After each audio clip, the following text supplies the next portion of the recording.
નમસ્કાર મિત્રો, સ્વાગત છે આપ સર્વનું અમારી આ પીએચ પ્રજાપતિ યુટ્યુબ ચેનલમાં।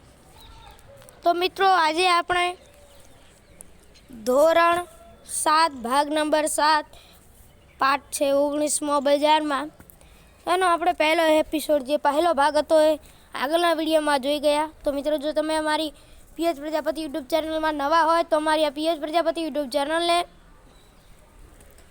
લાઈક કરો, શેર કરો અને સબસ્ક્રાઈબ કરો। અને જો મિત્રો તમે આનો પહેલો ભાગ ન જોયો હોય તો પહેલા ભાગ માટે અમારા પીએચ પ્રજાપતિ યુટ્યુબ ચેનલ પર ક્લિક કરો અને આવા પહેલો ભાગ જોઈ શકો છો। અને અમારા આવા અનેક વિડીયો જોવા માટે પણ અમારી આ પીએચ પ્રજાપતિ યુટ્યુબ ચેનલ પર ક્લિક કરી સબસ્ક્રાઈબ કરો અને વિડીયો જોઈ શકો છો। મિત્રો, એમાં પ્રશ્ન 4 એનો 5મો કે ગ્રાહકોને ચીજ કે સેવા અંગેના અધિકાર મળી રહે તે માટે ભારત સરકારે કયો કાયદો બનાવ્યો છે? તો મિત્રોમાં જવાબ આવશે કે સરકારે ગ્રાહક સુરક્ષા અધિનિયમ ઈસવીસન 1986માં અમલમાં મૂક્યો। આ અધિનિયમનો મુખ્ય ઉદ્દેશ ગ્રાહકોને ઊંચી ગુણવત્તાવાળી વસ્તુ કે સેવાઓ પ્રાપ્ત થાય તેમજ ગ્રાહકના અધિકારો અને હિતોનું સંરક્ષણ થાય તે માટેની જોગવાઈઓ કરવાનો છે। મિત્રો, ત્યારબાદ છઠ્ઠું કે જે ગ્રાહકોના હકો અને હિતોના રક્ષણ માટે ફરિયાદ ક્યાં કરવામાં આવે છે? તેમાં જવાબ આવશે કે ગ્રાહકોની ફરિયાદનું ઝડપી અને બિનખર્ચાળ નિવારણ કરવા દરેક જિલ્લા, રાજ્ય અને રાષ્ટ્રીય કક્ષાએ ગ્રાહક સુરક્ષા મંડળો અને અદાલતો રચવામાં આવી છે। ગ્રાહક સુરક્ષા અંગે ફરિયાદો ગ્રાહક હેલ્પલાઇન જે ટેલિફોન નંબર છે 1800 23 3 02 22 છે। જે નંબર છે એ ગ્રાહકો માટેનો હેલ્પલાઇનનો નંબર છે। ત્યારબાદ 7મું કે કાચો માલ એટલે શું? તો એમાં જવાબ લખી શકીએ કે ઉદ્યોગમાં વસ્તુ બનાવવા માટે વપરાતા ખાદ્ય પદાર્થોને કાચા માલ કહેવાય છે। દાખલા તરીકે કાપડ ઉદ્યોગ માટે કપાસનો કાચો માલ। ત્યારબાદ મિત્રો 8મું કે કેવા પ્રકારની સુવિધાઓને લીધે બજારમાં ક્રાંતિ આવી છે? જવાબ આવશે કે વાતાનુકૂલિત મોલમાં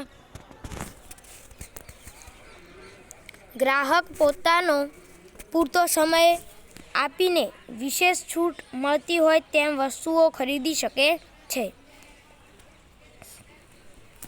અને ગ્રાહકોને વિશેષ વળતર મળે છે। ગ્રાહક રોકડ, credit card, debit card, net banking જે ચૂકવણી કરી શકે છે વગેરે જેવી ક્રાંતિઓ આવી છે। મિત્રો, ત્યારબાદ 9મું કે તમારી શાળામાં આનંદ મેળો યોજવામાં આવે છે? જો હા, તો આ આનંદ મેળામાં તમે કઈ પ્રવૃત્તિઓ કરો છો? તેમાં જવાબ આવશે કે હા, આનંદ મેળામાં અમે વિવિધ ખાણીપાણીની વસ્તુઓ સ્ટોલ બનાવીએ છીએ। આનંદ મેળામાં દરેક બાળકો પોતાના સ્ટોલ તરફ આકર્ષણ માટે વિવિધ પ્રવૃત્તિઓ કરીએ છીએ। મેકરની વ્યવસ્થા પણ કરીએ છીએ। આનંદ મેળામાં વિવિધ રાઇડ્સ પણ ગોઠવીએ છીએ વગેરે પ્રવૃત્તિઓ કરીએ છીએ।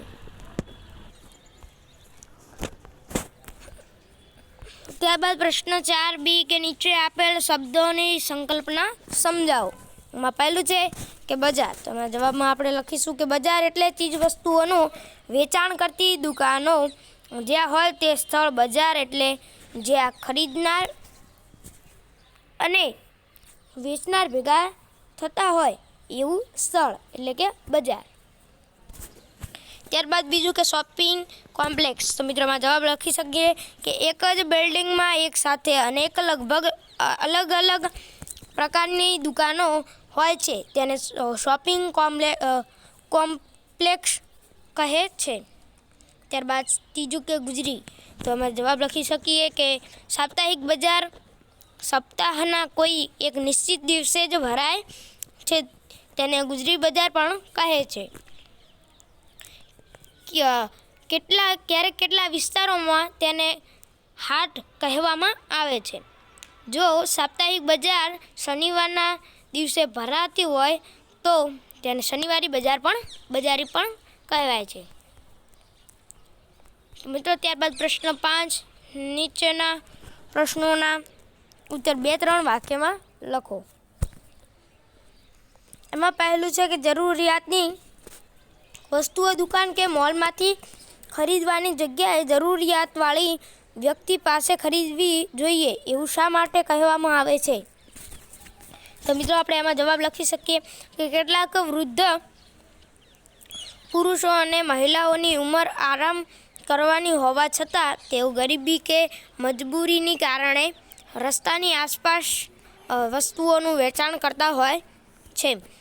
માટે આવું કહેવામાં આવે છે કે જરૂરિયાતની વસ્તુઓ દુકાન કે મોલમાંથી ખરીદવાની જગ્યાએ જરૂરિયાતવાળી વસ્તુ વ્યક્તિઓ પાસેથી ખરીદવી જોઈએ. મિત્રો ત્યારબાદ બીજું કે ગ્રાહકના વિવિધ અધિકારો જણાવો. તો ગ્રાહકના વિવિધ અધિકારો નીચે મુજબ છે. એમાં જવાબ લખીશું. પહેલું કે માહિતી મેળવવાનો અધિકાર. બીજું પસંદગીનો અધિકાર. ત્રીજું રજૂઆતનો અધિકાર. ચોથું ફરિયાદ નિવારણનો અધિકાર. પાંચમું શિક્ષણ મેળવવાનો અધિકાર વગેરે જેવા વિવિધ અધિકારો ગ્રાહકને પ્રાપ્ત થયેલ છે. ત્યારબાદ ત્રીજું કે ગ્રાહકની ફરજો કઈ કઈ છે. તો મિત્રો એમાં આપણે જવાબ લખી શકીએ કે GST વાળા બિલ લેવાનો આગ્રહ રાખવો. ISI હોલમાર્ક જે FSSAI જેવા લોગા મારેલા હોય છે વગેરે જેવા માર્કો જોઈને વસ્તુ ખરીદવી જોઈએ. જેવા નિશાન હોય તે જ જેવી વસ્તુઓ જોઈને ખરીદવી જોઈએ.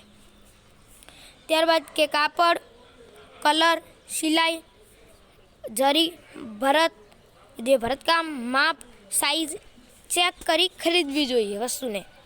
ત્યારબાદ બીજું કે મીટર 0 થયા પછી જ વાહનમાં ઈંધણ ભરાવવું જોઈએ. કોઈ પેટ્રોલ કે ડીઝલ કે CNG કોઈ ભરાવતા હોય ત્યારે પહેલાં મીટરનો કાંટો હોય તે 0 થઈ જવો જોઈએ, પછી જ આપણે તેમાં કોઈ ઈંધણ ભરાવતા હોય તે ભરાવવું જોઈએ. ત્યારબાદ કે દવાઓની પ્રિસ્ક્રિપ્શન જે સાથે ખરીદવી જોઈએ અને ત્યારબાદ એની ડેટ પણ જોવી જોઈએ. પ્રિસ્ક્રિપ્શન એની સાથે ખરીદી કરવી જોઈએ.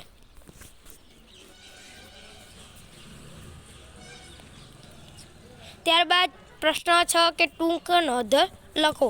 માં પહેલું છે છેતરપિંડીથી બચવાના ઉપાયો.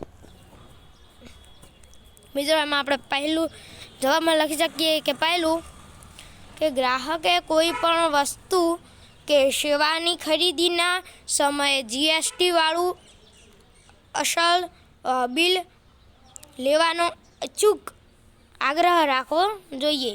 વિક્રેતા પાસેથી બિલ મેળવી ને તેને યોગ્ય સમય સુધી સાચવી રાખવું.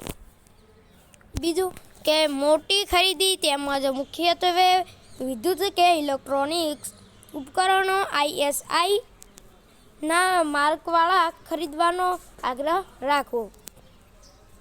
વિક્રેતાના સહી સિક્કા કરેલ guarantee card, warranty card, free service coupon વગેરે ધ્યાનમાં રાખીને ખાસ મેળવવી જોઈએ અને તેની સાચેથી રાખવી જોઈએ અને તેને સાચવીને રાખવા પણ જોઈએ. તો મિત્રો ત્યારબાદ છે પ્રશ્ન 7. શિક્ષક માગ્યા મુજબ પ્રવૃત્તિ કરો. એમાં પહેલું છે કે આપેલી ચીજ વસ્તુઓની પ્રમાણિકતા દર્શાવતી નિશાનીઓના ચિત્ર ચોંટાડો. તો મિત્રો તમે તમારી રીતે ચિત્ર ચોંટાડી શકો છો. જેમાં છે પહેલું કે ISIનું તમારે અહીંયા ચિત્ર ચોંટાડવાનું, 1 માર્કનું ચિત્ર ચોંટાડવાનું, FSSAIનું ચિત્ર ચોંટાડવાનું, એ જે નિશાનીઓનું હોલમાર્કના નિશાનનું અહીંયા દોરવાનું કે ચોંટાડવાનું ચિત્ર, વૂલમાર્કનું અહીંયા નિશાનનું ચિત્ર ચોંટાડવાનું, શાકાહારી એટલે ખાદ્ય સામગ્રીનું ચિત્ર ચોંટાડવાનું, ત્યારબાદ માંસાહારી ખાદ્ય સામગ્રીનું ચિત્ર ચોંટાડવાનું. તો મિત્રો જો તમને અમારા આ વિડીયો પસંદ આવ્યા હોય, અમારી આ PS પ્રજાપતિ યુટ્યુબ ચેનલને લાઈક કરો, શેર કરો અને સબસ્ક્રાઈબ કરવાનું ભૂલતા જ નહીં. અને મિત્રો અમારો જો પહેલો ભાગ જોવો હોય સ્વાધ્યાય પોથીનો તો મિત્રો તમે અમારા PS પ્રજાપતિ યુટ્યુબ ચેનલમાં જઈને જોઈ શકો છો. અને આવા અનેક વિડીયો જોવા માટે અમારી PS પ્રજાપતિ યુટ્યુબ ચેનલને સબસ્ક્રાઈબ કરો.